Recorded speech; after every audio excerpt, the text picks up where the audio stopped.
Welcome to another Big Fish Friday fellowship. If you will, please bow your heads and close your eyes. Divine source of wholeness and renewal. On this fellowship Friday, we gather once more in the sacred rhythm of completion.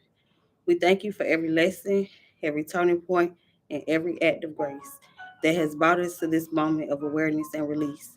As we move deeper into this season of karmic completion, we open our hearts to forgiveness for ourselves, for others, and for the stories that no longer serve our highest good. We recognize that endings are not punishments, but invitations to rise into a new vibration of peace, purpose, and divine balance. Let your presence flow through this space like healing waters, washing away every remnant of fear, guilt, or regret. May tonight's fellowship be filled with understanding, laughter, and light. Let every word spoken, each prayer lifted, and each connection made be a step toward restoration and freedom. We stand in alignment with divine justice, trusting that all debts are cleared, all lessons are integrated, and all things are now made whole in perfect timing. With gratitude, unity, and faith, we seal this prayer. Amen, Ash, and so it is. If you would continue to pray with me for Trinity, divine healer, eternal comforter, and source of all life. Tonight we pause in sacred unity to lift up Trinity, your precious child, a radiant light chosen for divine purpose. You know every detail of her journey, every tear, every triumph, and every silent prayer whispered on her behalf. We thank you that you, even in moments of uncertainty, your presence surrounds her with protection. Your love holds her steady, and your power continues to work miracles in her body and spirit. We speak divine restoration over her now. Let every cell align with perfect health, every thought be filled with peace, and every breath be strengthened by your healing flow. Surround her with warmth, comfort, and light that calms all fear. As she heals, renew the hearts of those who love her. Let her family be anchored in faith, knowing that you are not only the author of her story, but also the finisher. And this chapter ends in victory. May Trinity's name continue to echo wholeness, mind, body, and spirit, perfectly aligned in divine harmony. Let her be a living testimony of grace fulfilled and destiny restored. We thank you in advance for your manifestation of her healing, for strength returning, joy arising, and peace overflowing. And with one voice and faith and love, we declare, Amen, Ash, and so it is. Amen.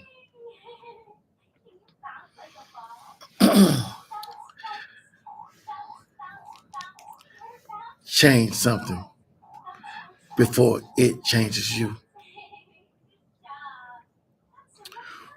Romans 12:2. And be not conformed to this world, but be ye transformed by the renewing of your mind, that ye may prove what is that good and acceptable and perfect will of God. James 2:17. Even so, faith, if it has not worked, is dead, being alone. Family, tonight I come with one simple truth. You cannot change your life unless you change something. You can shout, dance, decree, and declare. But if you walk out that door the same way you came in, you only had an emotional experience, not a transformation. Change doesn't come through convenience. It comes through commitment. It doesn't come with when it's comfortable. It comes when you're willing to be uncomfortable. God is not going to override your choices. He's going to invite you to evolve. The power to change your life is already in you. Romans 12:2 tells us to be transformed by the renewal of our mind. The word renew means to renovate. If you ever renovated a house, you know you you can't keep everything. You've got to tear out the old to make room for the new. That's what God is trying to do to you. Not decorate your dysfunction, but demolish it so something stronger can be built. We say, Lord, change my situation. But God is saying, let me change your mindset first. Because no matter where you move, if your mind stays the same, your life will look the same. You can change cities, change jobs, change relationships. But until you change you, every, everything else is a rerun. The caterpillar doesn't become a butterfly by wishing. It surrenders to transformation. It isolates itself, wraps up, and allows the old self to die. In that cocoon, it doesn't look like much. It looks trapped, still, and forgotten. But inside, a miracle is happening. Everything old is being rearranged for flight.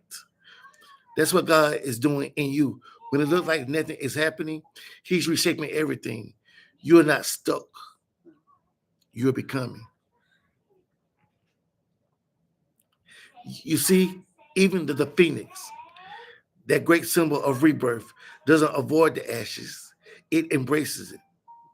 It allows the fire to consume what was so that it can rise into what will be.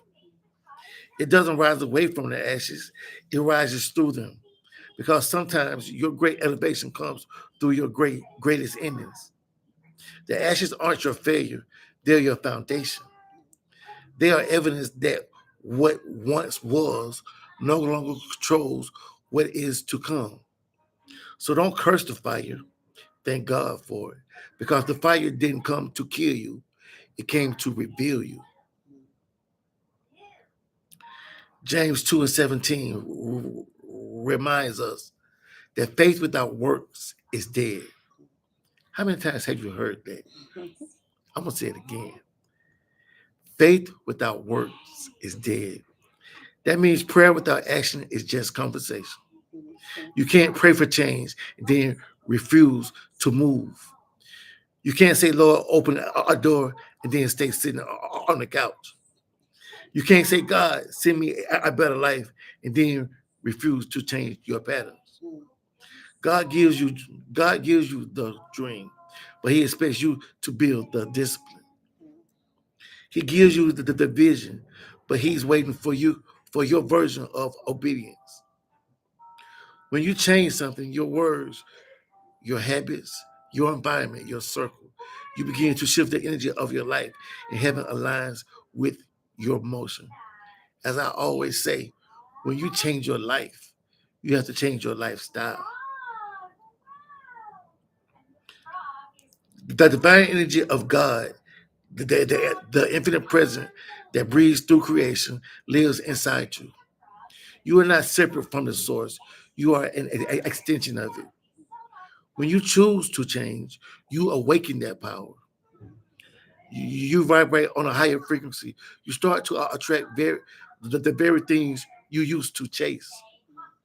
The moment you shift eternally, the universe begins to rearrange externally because everything in creation is responding to your renewed vibration.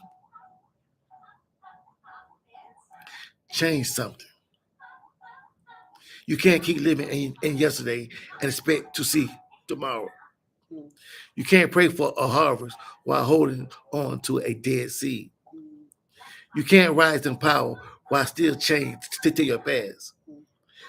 The phoenix rises because it embraces the fire.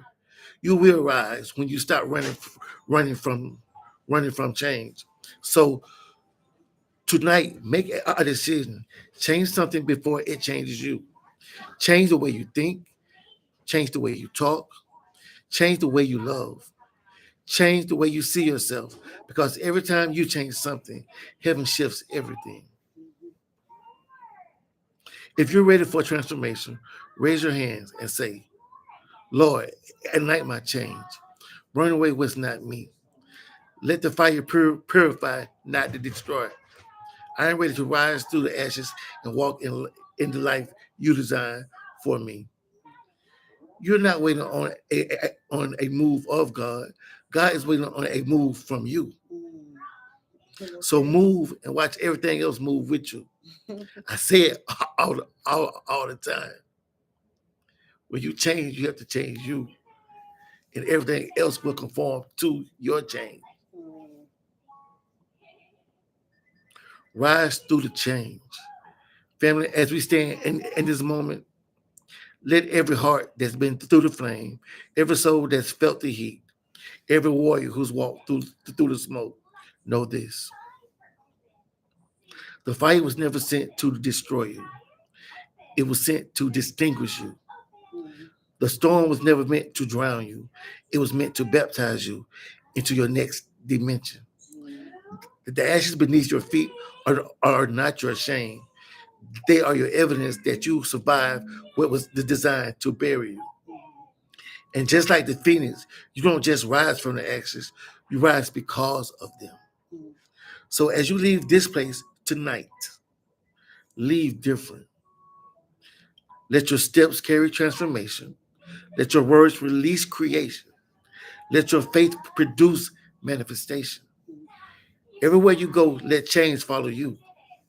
Let people see the glow of someone who's been through the fire and came out refined, not reduced. Mm. Remember, you are the change. You are the spark. You are the living testimony that transformation is possible. And now, may the same spirit that renews galaxies, the same power that lifted Christ from the grave, the same flame that raised the phoenix from the ashes, ignite your purpose, guard your peace, and go before you into every battle and every blessing. Go in grace, go in power, and go in the fire of change. In the mighty name of the one who makes all things possible, let everyone unite and say, Amen. Amen. On behalf of Big Fish Outreach Ministries, we would like to thank you for tuning in. Please like, subscribe, and share. Our blessings are appreciated. Donations are appreciated as well. We thank you for your time. Thank you for joining us. Thank you for the prayers for our Ultimate Trinity. Thanks for everyone that has reached out. She is doing better, and more is yet to come. Thank you guys so much. With love.